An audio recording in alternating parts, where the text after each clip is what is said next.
Seri paling budget Moondrop tentu saja adalah Quarks. Kali ini menggunakan USB-C dan tentu saja lebih umum ya untuk digunakan. Tapi bagaimana performa suaranya? Biar gak panjang lebar, bumper dulu.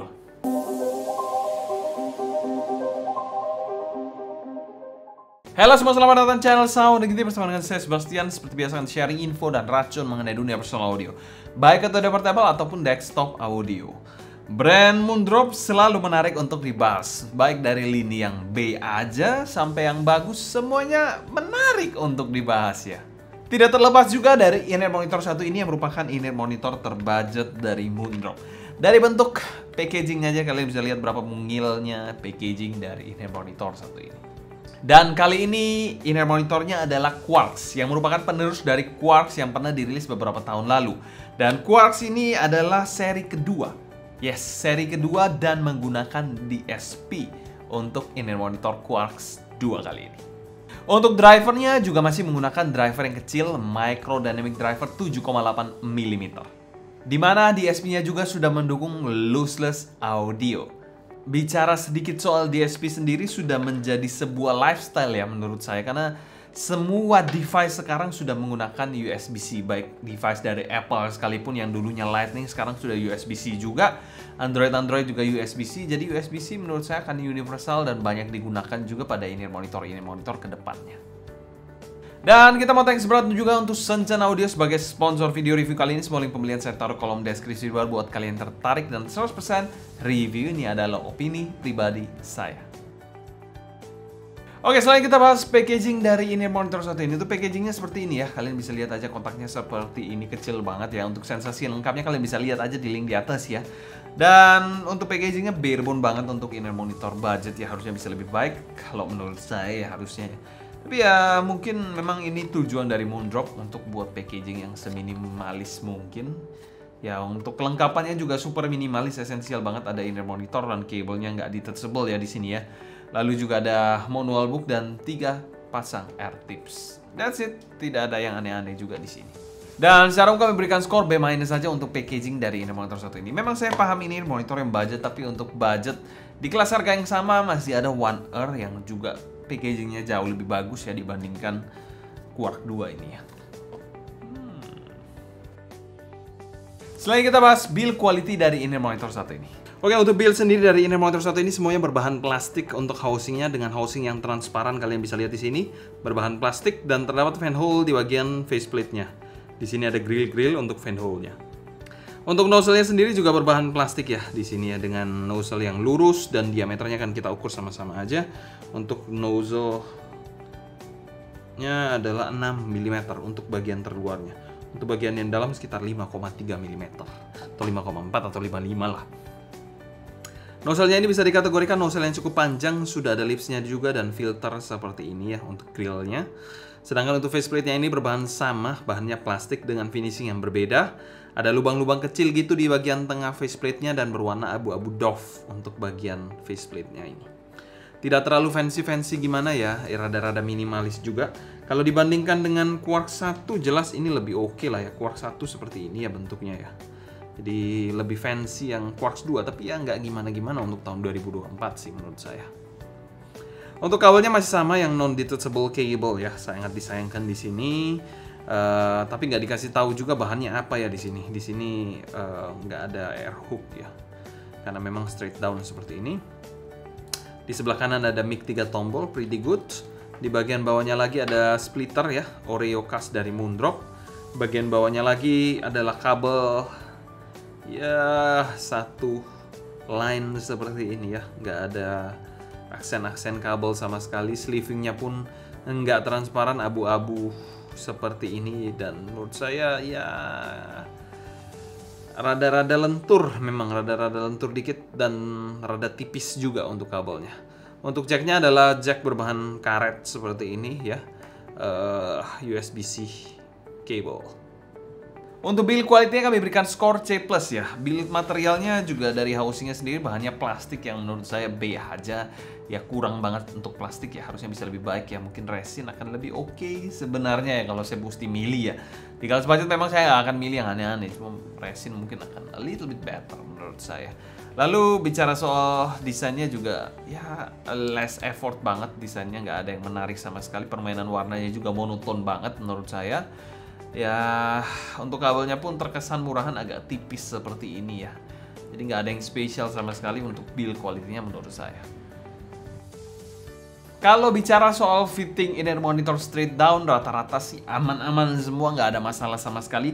Tidak terlepas dari Quartz 2 ini juga memiliki housing yang mungil seperti ini. Untuk bobotnya ringan juga ya. Ergonomiknya juga oke banget di in-ear monitor satu ini, nggak ada fin ataupun sudut yang tajam-tajam sama sekali. Kabelnya pun tergolong ringan ya di in-ear monitor satu ini. Untuk pemakaiannya sendiri adalah regular fit, straight down seperti ini. Jadi salah satu fitting yang menurut saya nyaman banget yaitu straight down sih sebenarnya. Kalau saya mesti milih over ear atau straight down, saya milih straight down mungkin ya. Kalau untuk kenyamanan, ya ease of use-nya menurut saya lebih oke aja. Ini bicara soal kekedapan dan gripnya ya khas dari straight down ya, menurut saya oke-oke aja, nggak ada masalah sama sekali. Pemakaian di telinga saya nggak ada issue sama sekali, everything is very good. Sit tight, comfort juga, nyaman banget ya. Dan nggak ada komplain sebenarnya untuk fittingnya ya. Beginilah straight down seharusnya. Dan secara umum kami berikan skor A+ ya untuk fitting dari Quartz 2 ini. Untuk straight down biasanya saya kasih nilai yang tinggi-tinggi memang, karena enak-enak aja, nggak ada masalah sama sekali ya. Kalau yang over ear enak kayak straight down gini baru nilainya super tinggi. Tapi ya straight down ya gitu-gitu aja. Mantap untuk straight down. Tapi kekurangan straight down biasanya driver mereka nggak bisa aneh-aneh. Biasanya rata-rata single dynamic driver yang micro juga. Itu kekurangan yang agak sulit dimitigasi oleh in-ear monitor straight down. Selanjutnya kita bahas sound quality dari in-ear monitor satu ini. Arah suara dari in-ear monitor satu ini bisa dikategorikan harmonis-harmonis sedikit ya, dengan penekanan di bagian bass dan juga bagian treble. Dan untuk di drive sendiri tentu saja USB-C, menggunakan headphone, nggak ada masalah sama sekali. Dan suara yang saya suka adalah neutral warm sounding. Dan perlu disclaimer juga untuk kalian ya. Kita di sini nggak gunain apa-apa, kita langsung plug and play aja, kita nggak tweaking apa-apa ya sama sekali ya untuk in-ear monitor satu ini. Dan no EQ sama sekali kita gunakan di in-ear monitor satu ini. Jadi just plug and play aja untuk suaranya. Oke, untuk suara di in-ear monitor satu ini bassnya bisa dikategorikan bass yang ada tapi sedikit boring. Untuk teksturnya sedikit terasa kaku walaupun itu dynamic driver ya. Bassnya impact dan punch-nya B aja, dengan sub bass yang ada di sini cuma memang agak kurang juga. Secara kuantitas sih bass yang oke, cuma kerasa B aja ya. Kalau kualitasnya speednya oke, bersih tapi sedikit kurang resolution gitulah mungkin gampangnya. Bass yang decent aja untuk in-ear monitor budget sih. Untuk bagian mid-nya di sini posisinya rada mundur dikit ya, dimana male vokalnya ini terasa pas, gak ketipisan sama sekali dan cukup ngalun juga. Untuk entry level sih oke, untuk male vokalnya main detail dan gak mendem juga. Eksekusi lagu Babang Ronan, Kiting, ya cukup oke lah, not bad di sini. Female-nya bisa dikategorikan lebih forward dan energik dibandingkan male vokalnya di in-ear monitor satu ini. Presentasi nada-nada atas juga dapet di in-ear monitor satu ini. Tapi ada kesan agresif dikit ya, tapi tidak sampai yang ganggu banget sih di in-ear monitor satu ini. Overall lebih main ke clarity dan forwardness dari female vokalnya.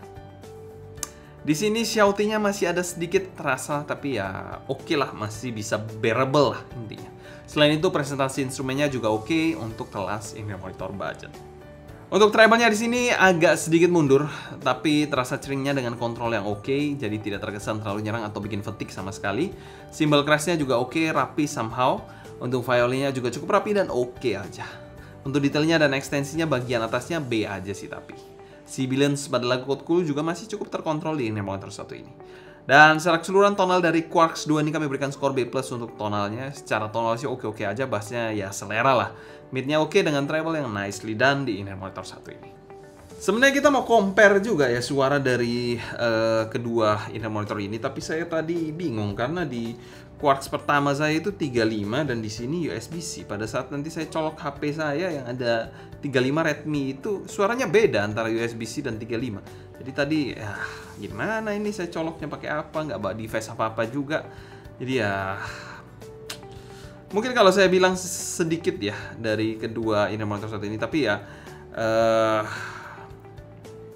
secara bentuk seperti ini ya. Tapi kalau misalnya secara suara, ya Quarks 2 menurut saya little bit better. Tapi ya untuk zaman sekarang masih agak kurang sih. Jadi ya menurut saya dari Quarks 1 ke Quarks 2 nggak terlalu signifikan gimana-gimana sih.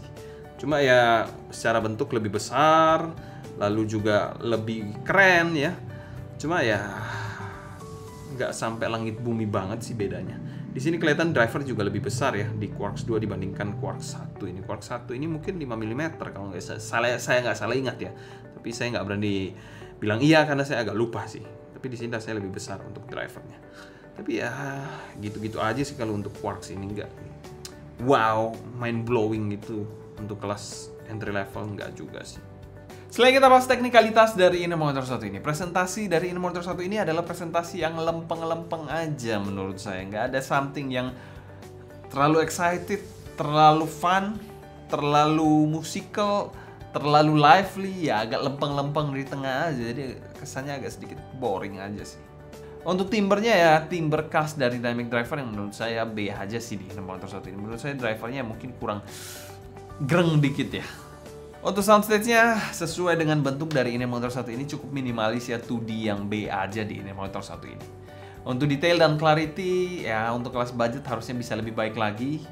Menurut saya not the best in the class ya, di budget sekalipun dia masih bisa dikalahkan dengan inner monitor lain, sebut saja seperti One R ya.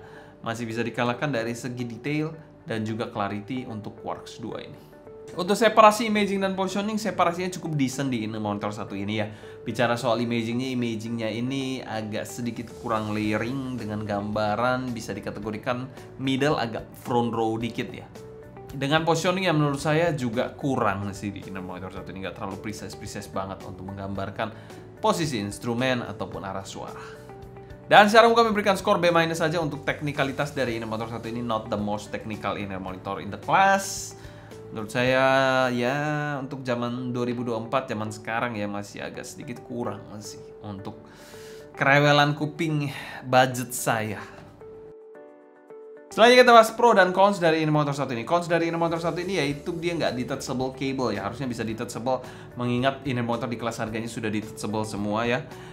Cons dari kedua dari inner monitor satu ini menurut saya sound quality-nya agak sedikit kurang rapi, kurang oke dikit ya untuk bersaing di kelas harganya. Untuk pro-nya dari inner monitor satu ini tentu saja dia sudah ada mic 3 tombol dan ini akan membantu banget buat sebagian besar orang, dan mungkin juga untuk sebagian besar orang akan menjadi good point ya membeli inner monitor satu ini karena dia memiliki sebuah USB-C yang bagi saya mungkin saya memilih 35 lebih prefer ya dibandingkan USB-C. Tapi untuk keperluan universal, USB-C sudah menjadi hak paten, hak harus ya, keharusan untuk dimiliki sih. Untuk pro-nya yang kedua yaitu fittingnya ini straight down yang enak banget. Jadi nggak ada masalah sama sekali, mau kalian kuping besar, kecil, sedang, nggak akan bermasalah sama sekali dengan fitting ini motor satu ini. Dan untuk value for money di angka 200 ribuan sekian lah, saya lupa sih berapa di detailnya ya. Ini masuk pada kategori ya fair value lah, dan kami berikan skor B aja untuk ini monitor satu ini. Ini monitor yang bisa kalian ajak macam-macam sebenarnya ya, versatile juga untuk meeting, mau gaming, kalian mau buat apapun bisa ya ini monitor satu ini ya. Tapi ya untuk musikan secara khusus agak sedikit B aja sih performanya. Kesimpulan, Moondrop Quarks 2 ini memang inner monitor terbudget dari Moondrop ya, tapi belum tentu bisa bersaing dengan inner monitor budget lainnya yang sudah beredar di pasaran cukup lama. Jadi ya butuh sedikit tweaking, butuh sedikit perbaikan lagi untuk menelurkan inner monitor murah yang enak-enak dari Moondrop. Ya menurut saya begitu. Mungkin sekian dulu cerita saya mengenai Moondrop Quarks 2 ini. Kalau kalian suka jangan lupa subscribe, klik tombol like, follow Instagram, TikTok, dan Discord kita @sounddignity agar kalian tidak ketinggalan video terbaru mengenai dunia portable dan desktop audio. Di bulan Oktober kita juga akan ada event, kalian stay tune terus, nanti kita akan share untuk event tersebut biar kalian nggak penasaran. Mungkin sekian dulu untuk video kali ini, saya Sebastian dari Sounddignity pamit undur diri, sampai jumpa di video berikutnya. Happy listening, stay healthy, and ciao.